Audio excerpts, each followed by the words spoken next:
Sainte Thérèse d'Avila, le château de l'âme ou le livre des demeures. Cinquième demeure, chapitre 1er.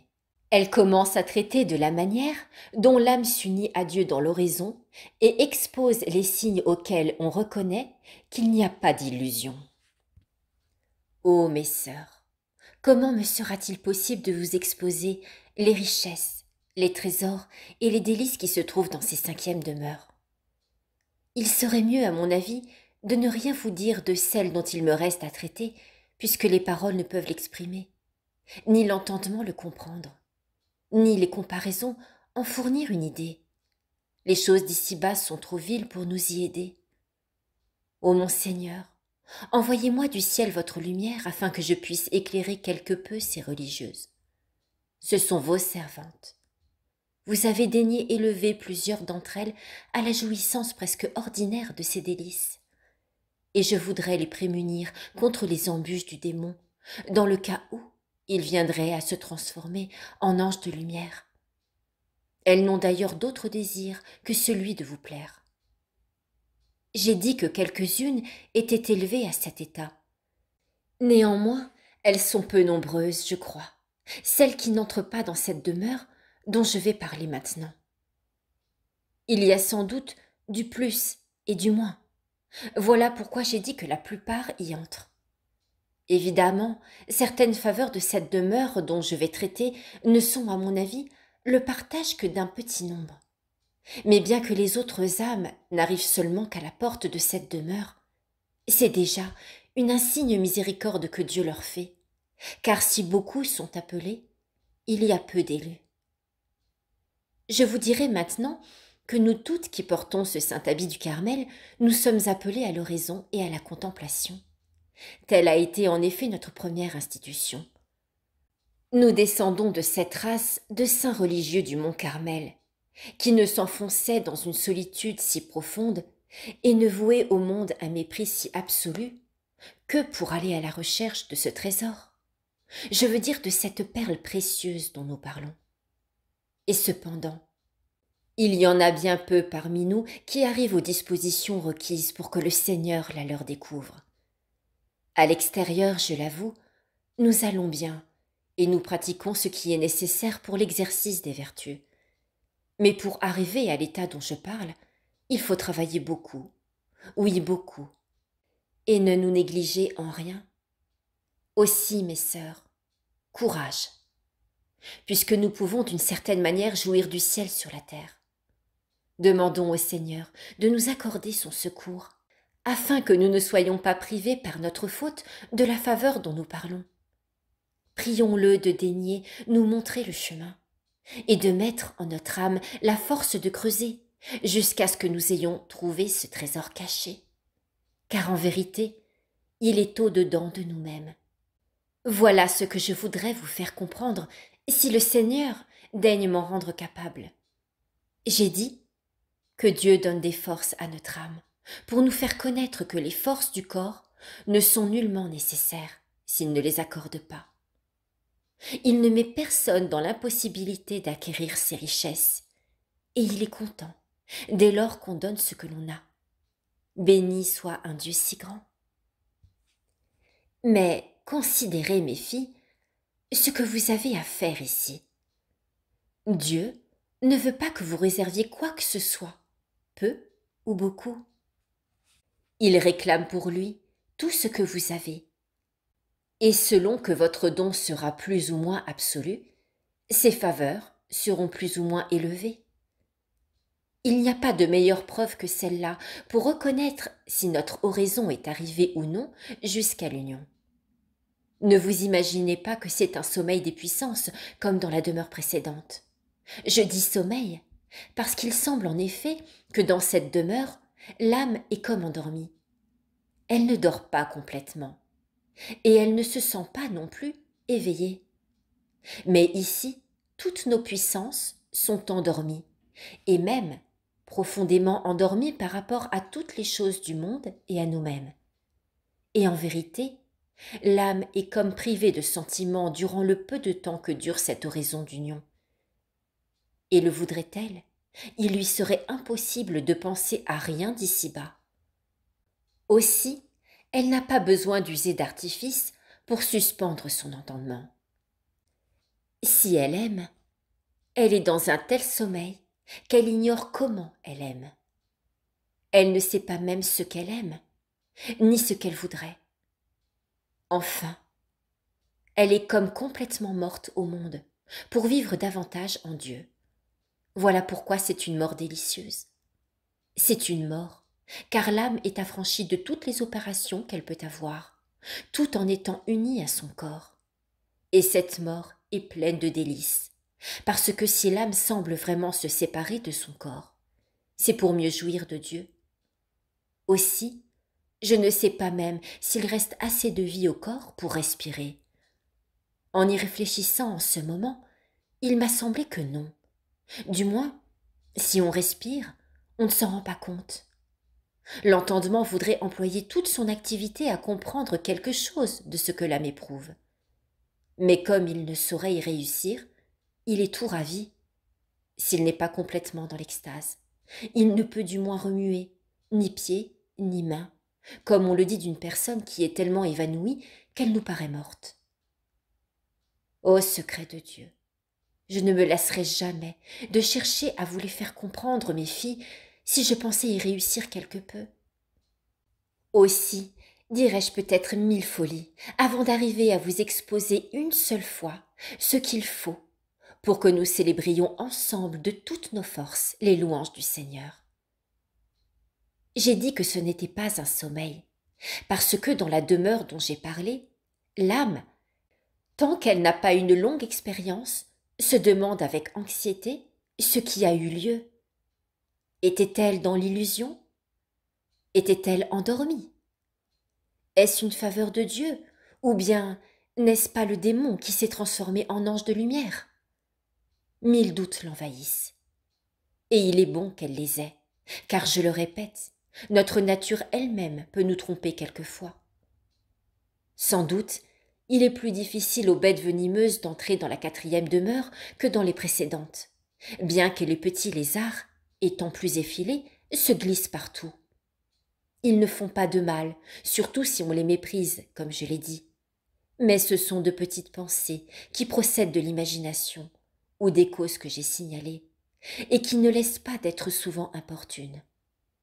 Dans cette 5e demeure, au contraire, les lézards, si effilés qu'ils soient, ne peuvent pénétrer, parce que ni l'imagination, ni la mémoire, ni l'entendement ne sauraient empêcher l'âme de goûter la faveur dont elle jouit. J'oserais affirmer que si c'est vraiment une union avec Dieu, le démon ne peut entrer dans cette partie du château, ni nous porter le moindre tort. Sa majesté, en effet, est unie d'une manière si étroite à l'essence de l'âme qu'il n'ose pas s'approcher, et qu'il ne doit même pas connaître ce secret. Cela d'ailleurs est bien clair, car s'il ne connaît pas, dit-on, nos pensées, il connaîtra moins encore un secret si profond que Dieu ne confie pas même à notre entendement. Oh, quelle faveur! Oh, quel heureux état, puisque ce maudit ne peut nous y faire aucun mal. Aussi l'âme retire-t-elle alors les plus précieux avantages, car c'est Dieu qui opère en elle, sans que personne, ni elle-même, puisse troubler son action. Que ne donnera-t-il pas, lui qui est si désireux de donner et qui peut donner tout ce qu'il veut? Vous êtes troublés, ce me semble, par ce que j'ai dit, si c'est une véritable union avec Dieu. Et vous me demandez s'il n'existe pas d'autres unions. Et certes oui, il y en a d'autres, ne serait-ce que l'union à des choses vaines, que l'on aime beaucoup, et à l'aide desquelles le démon peut, lui aussi, transporter l'âme. Mais cette union est d'une autre sorte que celle de Dieu. Elle n'apporte ni délices, ni satisfaction, ni paix, ni joie.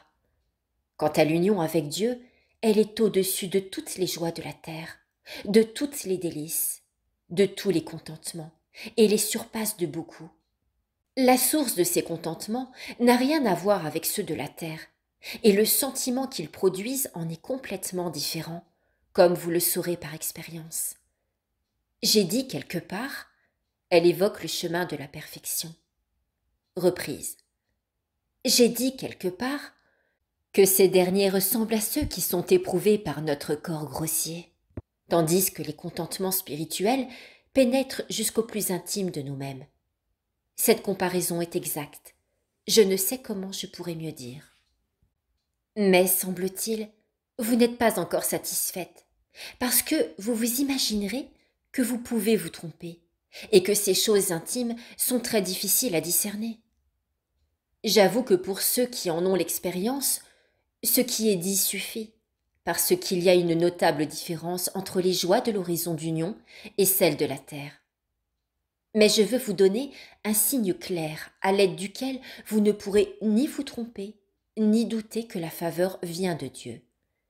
Sa Majesté me l'a rappelé aujourd'hui même à la mémoire, et ce signe-là, à mon avis, est certain. Lorsque je parle de ces choses difficiles, et bien que je crois les comprendre et dire vrai, je me sers toujours de cette expression. Il me semble. Car je suis toute disposée, si je me trompe, à m'en rapporter au jugement des vrais savants. Bien qu'ils n'aient point éprouvé les faveurs de cet état, ils ont je ne sais quelle lumière, parce que Dieu les destine à éclairer son Église. Et lorsqu'il s'agit d'une vérité, ils sont assistés pour la reconnaître. Quand loin d'être adonnés à la dissipation, ils sont de vrais serviteurs de Dieu. Ils ne s'étonnent jamais des merveilles que le Seigneur opère. Ils savent parfaitement que sa main peut en accomplir beaucoup d'autres et de plus étonnantes encore. S'ils en trouvent de moins connues, ils doivent, en considérant celles qui sont rapportées dans les livres, juger qu'on peut les accepter. Voilà ce que m'a prouvé une longue expérience. Je connais aussi ces demi-savants qui ont peur de tout et qui m'ont tant coûté. Du moins, à mon avis, celui qui ne croit pas que Dieu peut accorder encore beaucoup d'autres grâces plus élevées, qu'il a voulu et veut parfois de nos jours en faire part à ses créatures, tient la porte de son âme bien fermée à de semblables faveurs. Pour vous, mes sœurs, que cela ne vous arrive jamais. Soyez assurés, au contraire, que Dieu est capable de réaliser encore beaucoup de merveilles plus hautes. N'allez pas examiner si ceux à qui il les accorde sont mauvais ou bons. Sa Majesté le sait, comme je vous l'ai dit, et ce n'est pas là notre affaire. Mais servons-le avec simplicité de cœur et humilité. Louons-la également dans ses œuvres et dans ses merveilles. Je reviens au signe dont je veux parler, à celui qui est vrai. Vous voyez cette âme que Dieu prive complètement d'intelligence par rapport à toutes les choses créées pour mieux imprimer en elle la véritable sagesse. Elle ne voit, ni n'entend, ni ne comprend rien durant le temps de cette oraison. Ce temps est court sans doute, mais il doit lui paraître encore beaucoup plus court qu'il ne l'est en fait. Dieu s'établit lui-même dans l'intime de cette âme, de telle sorte que, quand elle revient à elle-même, elle ne saurait avoir le moindre doute qu'elle n'ait été en Dieu et que Dieu n'ait été en elle. Cette vérité s'imprime si fortement en elle, et se passerait-il plusieurs années sans qu'elle reçût de nouveau une pareille grâce, qu'elle ne pourrait ni l'oublier, ni la révoquer en doute.